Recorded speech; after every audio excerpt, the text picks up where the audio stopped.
এই পৃথিবীর মানুষগুলো বড়ই স্বার্থপর।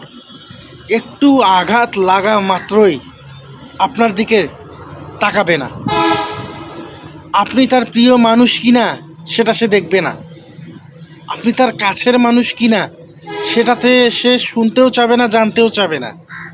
এ পৃথিবীর মানুষ বড়ই স্বার্থপর, মানুষ বড়ই আজব, মানুষ বড়ই বিচিত্রময়, শুধুমাত্র নিজের কথা চিন্তা করে। দিন শেষে আপনি আমি আমরা সবাই একাত্তরে ভাই, একা একা, আমাদের পাশে কেউ থাকবে না। এখনই আপনি একটা বিপদে পড়েন, শুধুমাত্র পরিবারের সাপোর্ট, কিছু সংখ্যক পরিবারের মানুষের সাপোর্ট ছাড়া আপনার পাশে কেউ থাকবে না। এই যে বন্ধু বলেন, ভাই বলেন, আত্মীয় স্বজন বলেন, পাড়া প্রতিবেশী বলেন, এত যে জ্ঞান দেয়, এত যে কথা বলে, কেউ থাকবে না, কেউ থাকবে না ভাই। দিন শেষে আপনি আমি সবাই একা, আমাদেরকে একাই লড়ে যেতে হবে, একাই সব কিছু করতে হবে। আপনি যাদেরকে এখন আপন মনে করতেছেন, মনে হইতেছে যে এরা আপনার আপনজন, এরা আপনার কাছের মানুষ, এরা আপনার বিপদে দৌড়াই আসবে, এদের পিছনে আপনি রহরহ টাকা পয়সা খরচ করে যাচ্ছেন, সেটা হতে পারে আপনার বন্ধু, সেটা হতে পারে আপনার ছোট ভাই, সেটা হতে পারে প্রতিবেশী।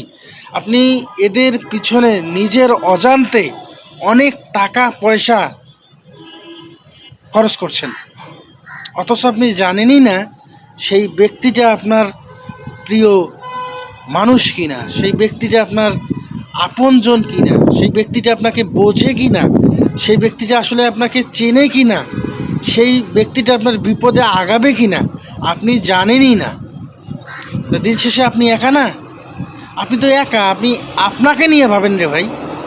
আপনি যাদেরকে এখন মনে করতেছেন যে তারা আপনার খুব কাছের, খুব আপনজন, দিন শেষে তাদের স্বার্থে আঘাত লাগলেও আপনাকে এক বিন্দু পরিমাণ ছাড় দিবে না। স্বার্থে আঘাত লাগা মাত্রই তারা আসল যে রূপ বা চেহারা সেটা প্রকাশ করবে। আপনি চিন্তাও করতে পারবেন না, আপনি কল্পনাও করতে পারবেন না, এতটা ভয়ঙ্কর হবে তাদের চেহারা দেখতে।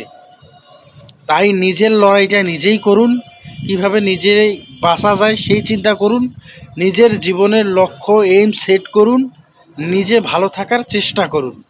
জীবনে অনেক সময় পড়ে আছে, এই সময়টাকে কাজে লাগান, নিজেও ভালো থাকেন এবং পরিবারের মানুষকেও ভালো রাখেন।